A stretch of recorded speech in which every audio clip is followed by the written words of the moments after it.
Kaugnay sa babae sa kanal at iba pang taong natagpuan sa drainage sa Makati City, makaparehan po natin si DSWD Secretary Rex Gatchalian. Secretary, magandang umaga po. Igan, magandang umaga. Magandang umaga rin sa lahat ng nanonood at pakikinig sa inyong programa. Thank you for having me. Tila kinakasama ng loob ng ilan, bakit daw yung babae sa drainage may 80,000 pesos agad-agad na tulong mula sa DSWD.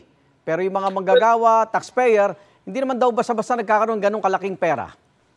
Igan, gusto ko lang linawin na hindi lang kay Rose, yung babae na nakita natin sa kanal, ang nakakuha ng 80,000. Dito sa pag-abot program na tumatakbo mula 2023, lahat ng aming natutulungan na mga pamilyang Pilipino na nakatira sa lansangan, tumadaan sa masusi na assessment ng mga social worker. Meron rin tayong mga natulungan ng ganitong halaga. Hindi lang si Rose to. At tayo dito sa DSWD, hindi tayo discriminatory. Lahat tutulungan basta may pangangailangan.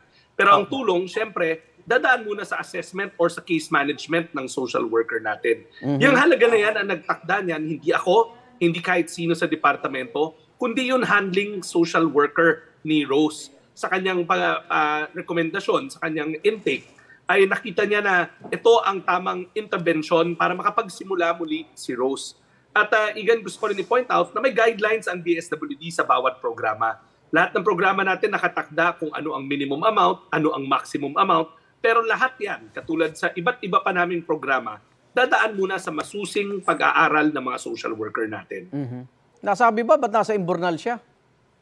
Yes, Igan, malinaw na malinaw. Alam mo, sabi ko nga, nagkataon lang talaga. Hindi siya doon nakatira. Aminado siya na pumasok siya sa Imbornal, pero dahil yung cutter na ginagamit niya para sa kalakal, ay nahulog doon at wala na siyang pangbili ng cutter. So pinilit niya pumasok doon sa Imbornal na yon. Yung Imbornal na yon, makitid, mababa ang clearance, so hindi talaga pwede tirahan.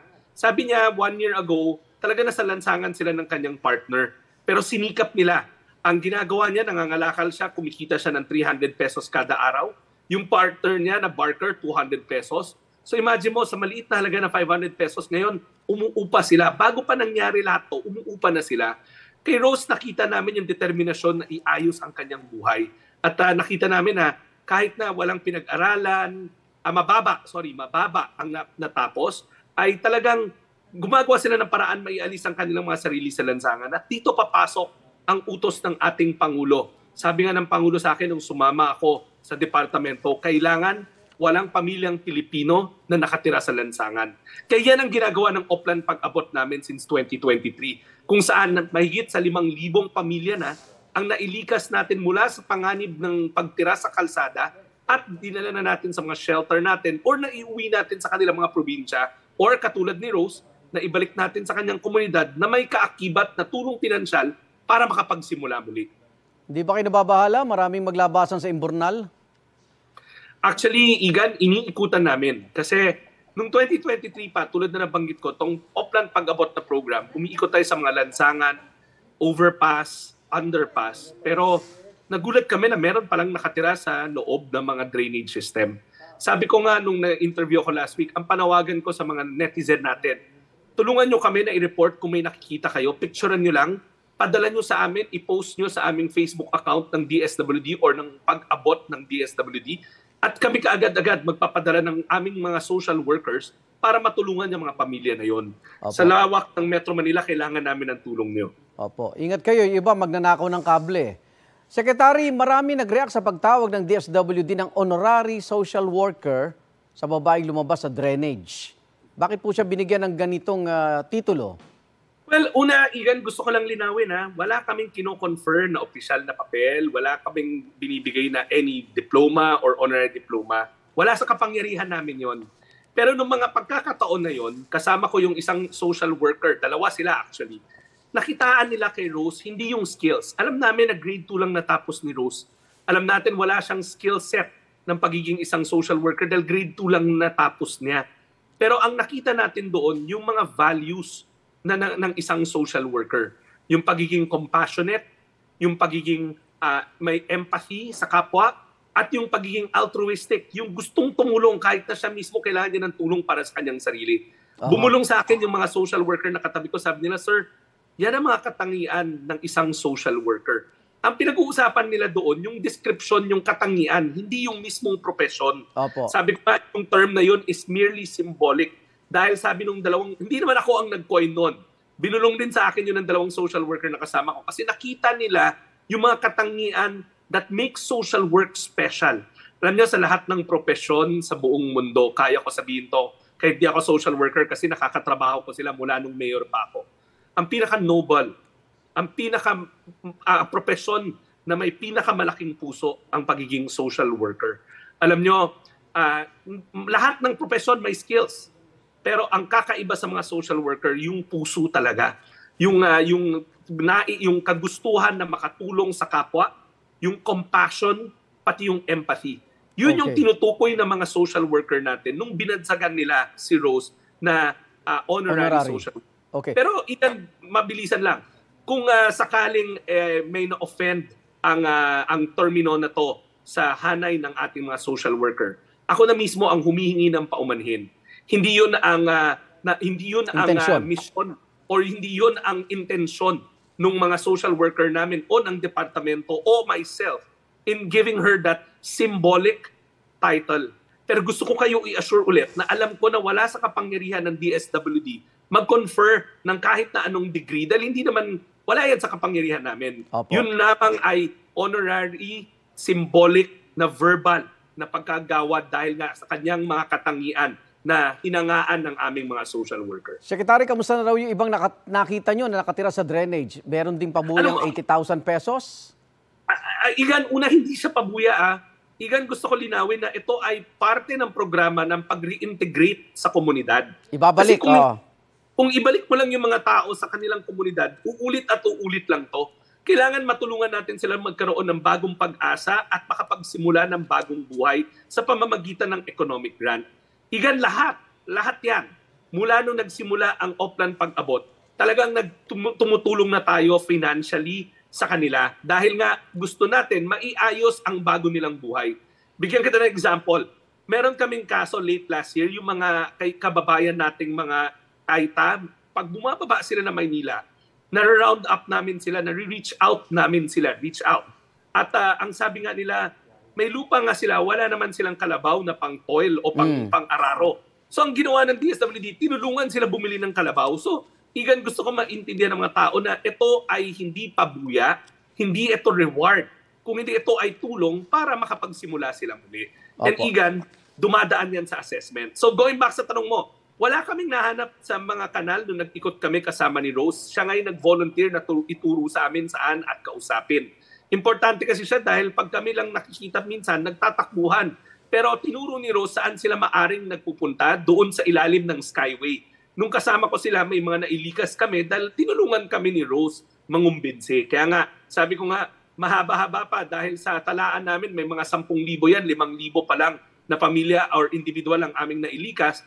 Iikutan at iikutan ng aming mga social worker hanggang sa makuha namin yung 5,000 pa at makamit namin yung instruction ng ating Pangulo, yung utos ng ating Pangulo na walang ni isa na Pilipino na dapat nakatira sa lansangan. Opo.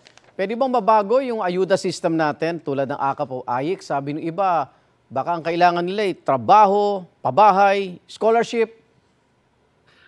Igan, lahat yan ginagawa ng mga iba't ibang departamento. Pero ang pangalan ng departamento namin, Social Welfare and Development. Kahit saan kang bansa magpunta, may social welfare. Ito yung immediate na pagtulong ng gobyerno sa mga individual na dumadaan sa krisis.